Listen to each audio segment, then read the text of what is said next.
ప్రైజ్దల్లా మీ అందరికీ నా హృదయపూర్వక వందనాలు.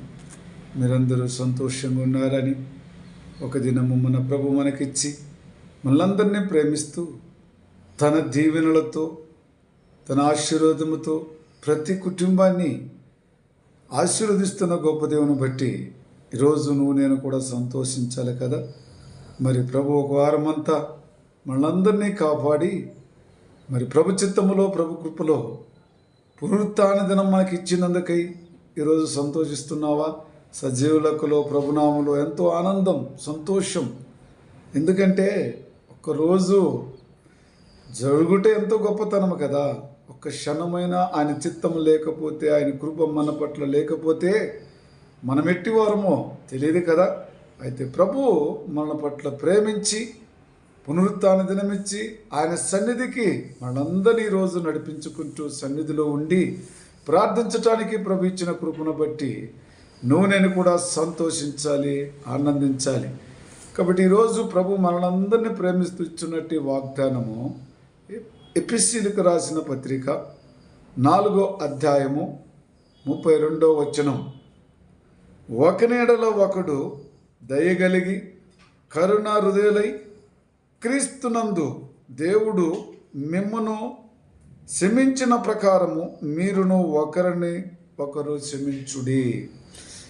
దేవుడు క్రీస్తు యందు ఉండి మనలను క్షమించిన ప్రకారము మనము కూడా ఒకరిని క్షమించేవారు ఉండాలని తండ్రి యొక్క వాక్యములో మనం తెలుసుకుంటున్నాం.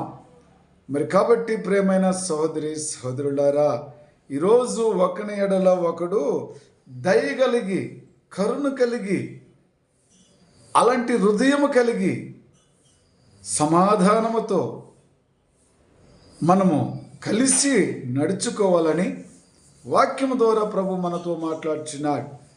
మరి ఈరోజు ఎంతమంది అయితే అలాంటి మనసు కలిగి దయగల హృదయం కలిగి పరిపూర్ణమైన హృదయం కలిగి నీ వలన నీ సహోదరుని ప్రేమించమని క్షమించమని ప్రభు వాక్యం ద్వారా ఈరోజు మనము తెలుసుకుంటున్నాం కదా.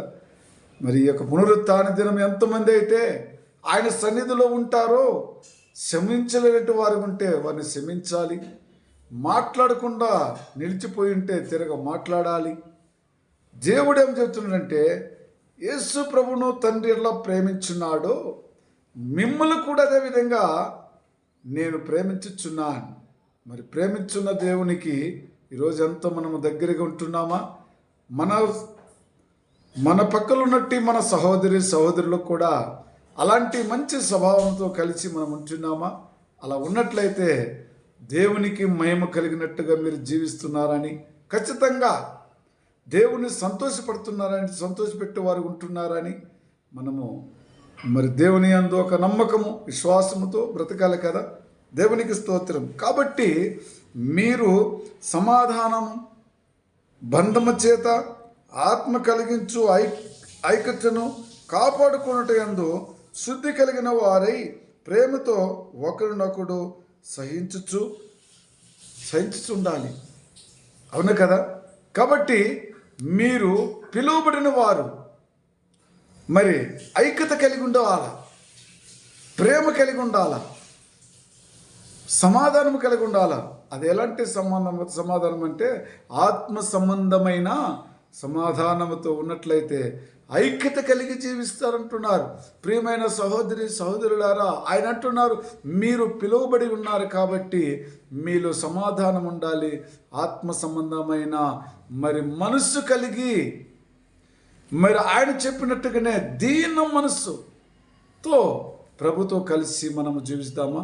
దీన మనసు ఎవరిలో ఉంటుందో వారందరూ కూడా ఒకరితో ఒకరు ఏమంటారు, కలిసి జీవిస్తారు.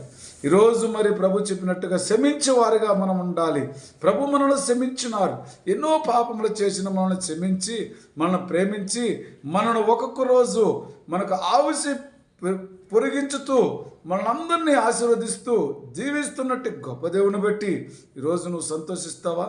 ఆనందిస్తున్నట్లయితే మరి ఈరోజు ప్రభు మన పట్ల, మన కుటుంబం పట్ల అతని నూతనమైన వాగ్దానముతో కృప చూపిస్తూ ఆశీర్వదించే దేవుడు ఆయన మనకు తోడుగున్నాడని నమ్మచ్చు.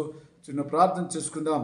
ప్రేమ కృపా జీవం గల తండ్రి, పరిశుద్ధుడా, నీకు వందనాలు, స్తుతులు, స్తోత్రునైనా ఈ దినము పునరుత్థాన దినం అందరికి ఇచ్చి నాయన సంతోషంగా ఎంతో కృప చూపించిన యేసయ్య, మా పని బాటలు ఎందును మేము కూర్చున్నటో లేచుట ఎందును నీ కృపతో మమ్మల్ని ఆశీర్వదించి గొప్ప దేవుడా నీకు వందనాలు. తిరిగి ఈ వారమంతా కూడా నీ పిల్లల పట్ల తండ్రి నీ ప్రేమ చూపించి ఒకరినొకరు క్షమించి ఒకరి పట్ల ఒక ప్రేమ కలిగి నైనా మంచి ఒక ఐక్యత కలిగి సమాధానం కలిగి జీవించే వారికి సహాయం దయచేయమని యేసుక్రీస్తు నామములో ప్రార్థించున్నాను తండ్రి. ఆమేన్. Praise the Lord. God bless you.